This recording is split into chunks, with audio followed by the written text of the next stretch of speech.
Okay, सो 1 second है ना। Project structure अपन ने डिस्कस कर लिया है। अपन मतलब वर्क स्पेस कैसे बना रहे हैं, वो प्रोजेक्ट कैसे बनेगा, देन उसके अंदर प्रोजेक्ट फाइल्स को अपन कैसे ऑर्गेनाइज करेंगे, है ना, डायरेक्टरीज के अंदर। देन उसके अंदर एक स्क्रिप्ट, ये आगे अपन डिस्कस करेंगे कि भैया जो स्क्रिप्ट फाइल के अंदर स्क्रिप्ट फाइल होगी उसके अंदर कौन कौन से सेक्शंस होते हैं, हम लाइब्रेरी को कैसे ऐड कर सकते हैं, हम स्टेप्स को कैसे ऐड कर सकते हैं। ठीक है, और हम उन स्क्रिप्ट्स को जो हम बनाएंगे उनको ऐड रन कैसे कर सकते हैं, और जो फाइनल रिजल्ट बन के आएगा उसको हम कैसे देख सकते हैं। ठीक है, अब अपन क्या करते हैं, क्विकली स्क्रिप्ट की जो सिंटैक्सेस हैं उनको अपन हाई लेवल पे डिस्कस कर लेते हैं। ठीक है, so to do that, instead of opening this new project, मैं अपना जो एग्जिस्टिंग प्रोजेक्ट है उसी को ओपन कर लेता हूँ, which is REQ RES demo, नहीं ये वाला API। दिस विंडो इसको ओपन कर लेता हूँ मैं यहाँ पे। ठीक है, सभी को स्क्रीन दिख रही है, राइट? Yes.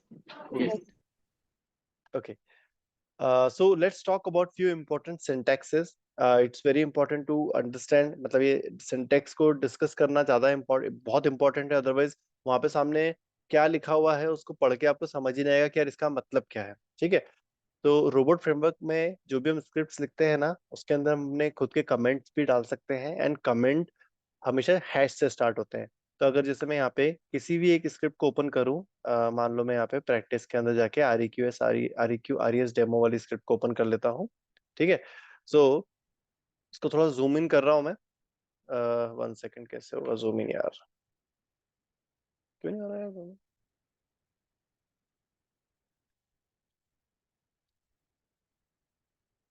अरे यार ये जूम नहीं हो रहा, ऐसे भी नहीं हो रहा, ऐसे भी नहीं हो रहा।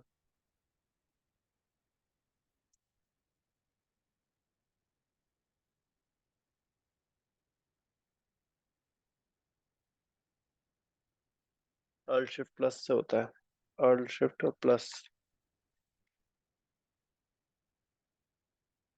Okay, cool cool cool.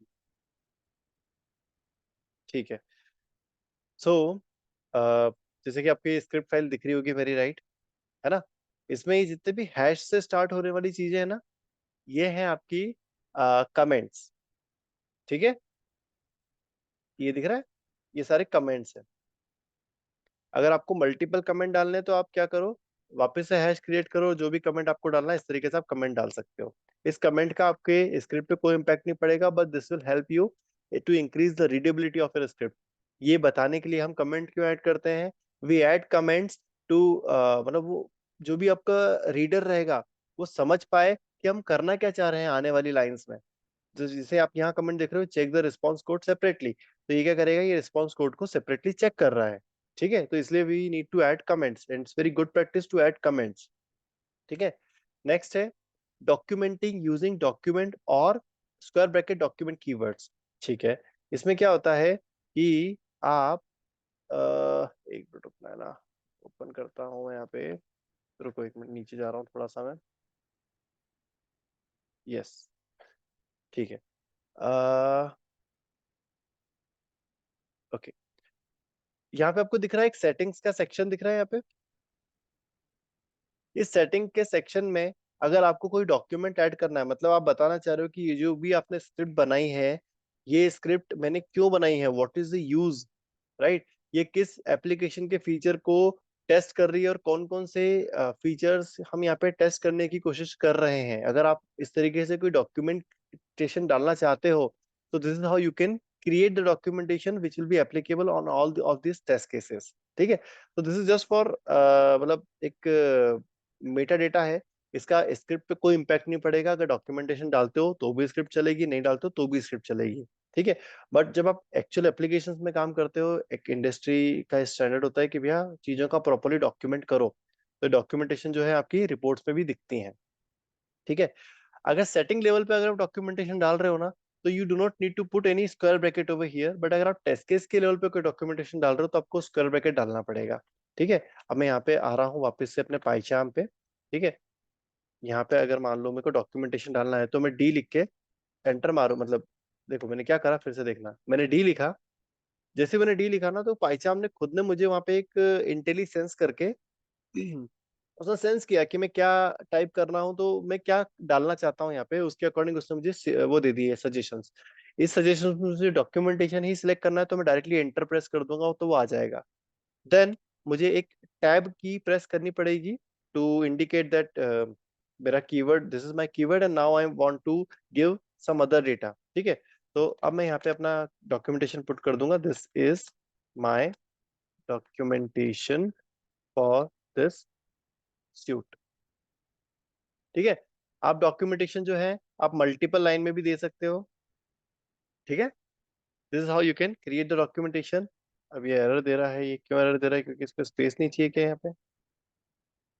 पर नहीं यार, इसको स्पेस चाहिए यहाँ पे। ठीक है, सो दिस इज हाउ, अच्छा 3 बिंदु चाहिए इस भाई को यहाँ पे, dot dot dot. Okay, so this is how you will be able to create multi-line documentation at the settings level।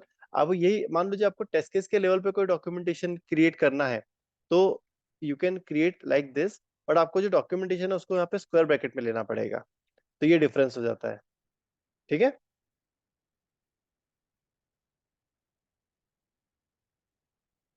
तो इस तरीके से अपन डॉक्यूमेंटेशन दे सकते हैं on the test case level और on to the settings level, जो suite का लेवल है।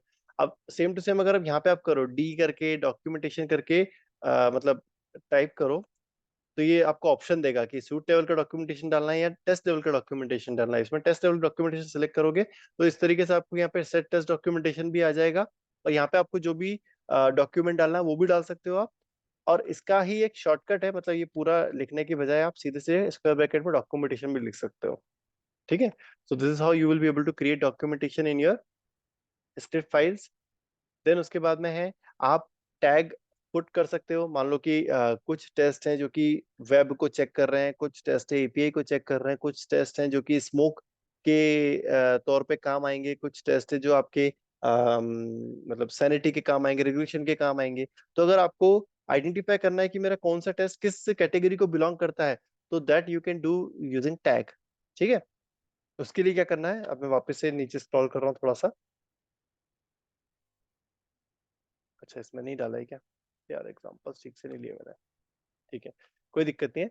जो टेस्ट केस है ना, यहाँ पे आपको स्क्वायर ब्रैकेट में यहाँ पे लिखना है आपको टैग्स, फिर इस पे फिर टैब देके जो भी आपको टैग देना है, जैसे मान लो ये एपीआई को टेस्ट कर रहा है, ये आपका रिग्रेशन का भी पार्ट है। ठीक है, तो इस तरीके से आप मल्टीपल यहाँ पे टैग्स डिफाइन कर सकते हो। ठीक है, तो इससे हेल्प ये होगी कि मान लो इन फ्यूचर आपको सिर्फ और सिर्फ एपीआई के ही टेस्ट रन करना है, तो ये टैग से आप कंट्रोल कर सकते हो, सिर्फ एपीआई के टेस्ट रन होंगे। ठीक है, कूल। जो आपकी स्क्रिप्ट्स होती है ना, उसपे जितने भी सेक्शंस होते हैं उनको अपन आइडेंटिफाई कर सकते हैं विद दिस ट्रिपल स्टार। ठीक है, तो जैसे आपको यहाँ पे दिख रहा है triple star settings, then triple star test cases. तो इस स्क्रिप्ट में हमारे दो वो हैं सेक्शंस है, सेटिंग्स और टेस्ट केसेस। इसी के अलावा we have multiple other other sections भी होते हैं स्क्रिप्ट में। एक टिपिकल स्क्रिप्ट में जैसे आप वेरिएबल्स भी डिफाइन कर सकते हो, ग्लोबल वेरिएबल्स जो कि यूज होंगे आपकी फर्दर जो टेस्ट केसेस हैं उनमें। आप कीवर्ड्स डिफाइन कर सकते हो, खुद के कस्टमाइज कीवर्ड्स, वो इस सेक्शन के अंदर आएंगे। ठीक है, settings and test cases we have already discuss. Settings वाले टेस्ट केस सॉरी सेटिंग्स वाले जो सेक्शंस हैं उसके अंदर अपने को सूट लेवल डॉक्यूमेंटेशन रख सकते हैं, कौन कौन सी लाइब्रेरी हम इंपोर्ट करना चाह रहे हैं, जो कि हम यूज करेंगे यहाँ पे।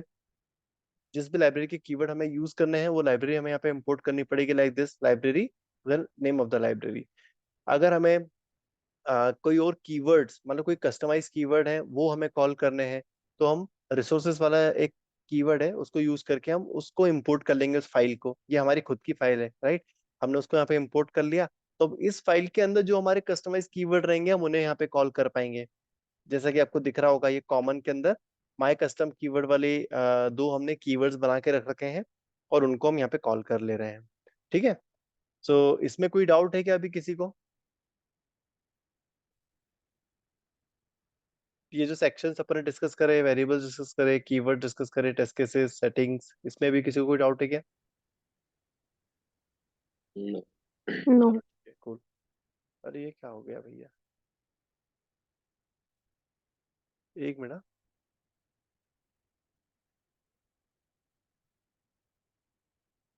पता नहीं कौन सा बटन दब गया यार।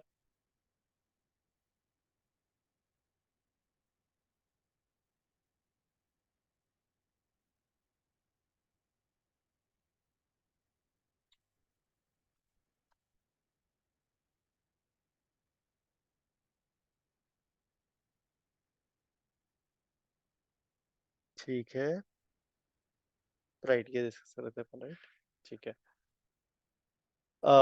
नेक्स्ट है वेरिएबल्स जो है अपने रोबोट फ्रेमवर्क में, वो इस तरीके से अपन क्रिएट कर सकते हैं और इसी तरीके से वो आइडेंटिफाइड किए जाते हैं। Dollar, then round curly brackets के अंदर वेरिएबल का नाम। तो अभी एक एग्जांपल जैसे अपने अपन ने यहाँ पे नीचे देखा था, आपके जो सेक्शंस हैं, ये देखो, डॉलर, देन कर्ली ब्रैकेट्स, उसके अंदर आपके वेरिएबल का नाम। ठीक है, तो आप या तो इक्वल टू यूज कर लो, मतलब वेरिएबल का नाम डिफाइन करो, और इक्वल टू मत यूज करो, डायरेक्टली टैब देके वेरिएबल की जो भी वैल्यू सेट करनी है वो सेट कर दो, या फिर आप इक्वल टू यूज कर लो। इट इज मतलब ओके, इक्वल टू यूज करना करो, नहीं करना मत करो। तो जो भी वेरिएबल के अंदर आप वैल्यू सेट करोगे, वो आपके इन टेस्ट केसेस के अंदर अवेलेबल रहेगी टू यूज, आप उन्हें यूज कर सकते हो। ठीक है, नेक्स्ट है when calling a keyword you will need to supply some values. Okay, जब भी अपन कीवर्ड को, किसी भी कीवर्ड को कॉल करते हैं, जैसे अपन एग्जांपल देखें नीचे की तरफ, तो यहाँ पे हम अपने टेस्ट केसेस के अंदर अपन कीवर्ड्स कॉल कर रहे हैं, राइट। तो ये लॉग क्या है, कीवर्ड है। तो जब भी अपन कोई कीवर्ड कॉल करते हैं, तो हमको उस कीवर्ड के अंदर कुछ डेटा पास करना पड़ सकता है ना, और पड़ेगा, तभी वो कीवर्ड अपना काम कर पाएगा। जैसे आप अगर लॉग वाला कीवर्ड कॉल कर रहे हो, तो आपको इसके अंदर वो डेटा पास करना पड़ेगा जो कि आप अपने रिपोर्ट में प्रिंट करना चाहते हो या कंसोल में प्रिंट करना चाहते हो। अदरवाइज लॉग क्या काम करेगा, राइट। लॉग क्या करता है, जो भी आप उसको डेटा यहाँ पे दोगे, अगर वो नंबर के फॉर्मेट में है चाहे आपके स्ट्रिंग के फॉर्मेट में है, उसको कंसोल में प्रिंट कर देता है ना। So similarly we have many other मतलब कीवर्ड्स। जैसे अगर मैं यहाँ पे आपको एक कीवर्ड दिखाऊं क्विकली यहाँ पे, तो जो मेरा गेट कीवर्ड है, ये क्या करता है, गेट रिक्वेस्ट को कॉल करता है, गेट एपीआई को मतलब फायर करता है। तो उसके लिए इसको क्या चाहिए, इसको चाहिए भाई को जो हमारा बेस यूआरएल है वो, बेस यूआरएल के साथ में जो अपना रिक्वेस्ट का एंड पॉइंट है वो। Apart from this, it also needs, अगर कोई पैरामीटर्स है तो वो भी चाहिए इसको, और अगर कोई एक्सपेक्टेड स्टेटस देना चाहते हो तो वो भी चाहिए इसको। तो ये सारे इसके मतलब पैरामीटर्स बोल दो, या ये सब उसके वेरिएबल, मतलब कोई भी कीवर्ड को कॉल करने के लिए अपने को जो डेटा पास करना पड़ेगा, वो यहाँ पे अपन डेटा इस तरीके से यहाँ पे बता सकते हैं। तो मोस्टली कीवर्ड्स में अपने को डेटा पास करना पड़ता है, और कुछ कीवर्ड्स जो हैं वो डेटा रिटर्न भी करते हैं। जैसे जब अपन ये वाले गेट कीवर्ड को कॉल कर रहे हैं, तो ये रिस्पॉन्स रिटर्न कर रहा है, तो उसको अपने को स्टोर करने के लिए एक वेरिएबल क्रिएट करके अपन ने उसमें स्टोर करवा लिया है। ठीक है, so your keywords can will ask you to give it some value, and it will also return, it will also will be able to return you some values as well. ठीक है, सो ये अपने script के syntaxes अपन ने high level पे discuss कर लिए हैं। अब स्क्रिप्ट की जो फॉर्मेटिंग है वो डिस्कस कर लेते हैं। रोबोट फ्रेमवर्क में या पाइथन में ब्रैकेट्स नहीं चलते हैं जैसे कि आपके जावा में चलते हैं या जावास्क्रिप्ट में चलते हैं। यहाँ पे चलता है इंडेंटेशन या स्पेसेस चलते हैं। तो मिनिमम 2 से 4 स्पेस का आपको गैपिंग देनी पड़ेगी, तभी जो आपका रोबोट फ्रेमवर्क है या पाइथन है वो आइडेंटिफाई कर पाएगा कि भैया ये एक अलग चीज है, ये एक अलग चीज है, मतलब उन दोनों में डिफरेंस तभी वो आइडेंटिफाई कर पाएगा। ठीक है, सो आई वुड सजेस्ट यू कि अगर जैसे आपने कोई भी कीवर्ड यहाँ पे कॉल करा, जैसे गेट कीवर्ड आपने कॉल करा, तो उसके बाद क्विकली एक टैब या 2 टैब मार दो, है ना।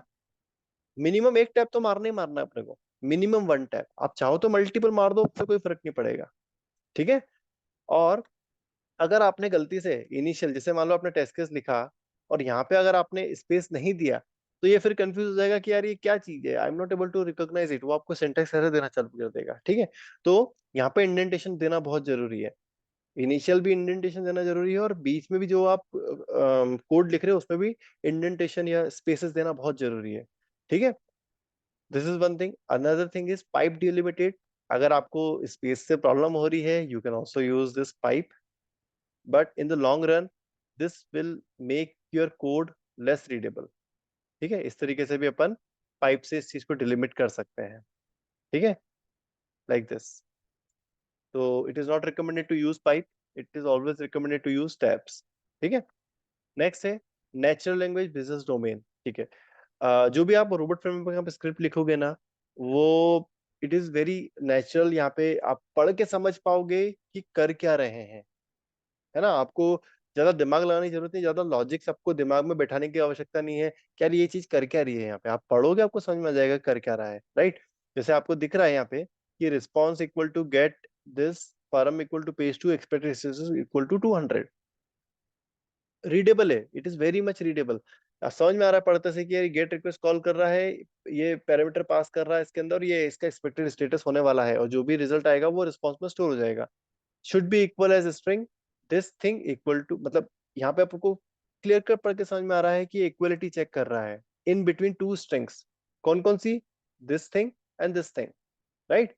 सो this is the biggest advantage of robot framework.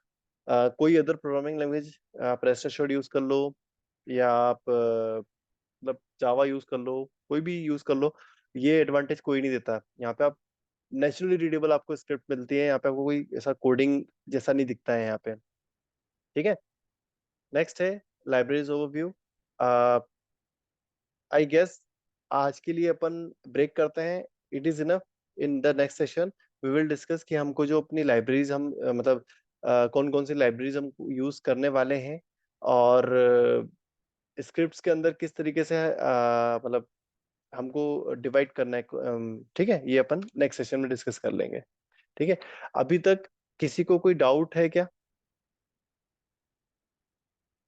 अब मैं रिकॉर्डिंग स्टॉप कर रहा हूँ, आप फिलहाल आराम से तो पूछ सकते हो। फिलहाल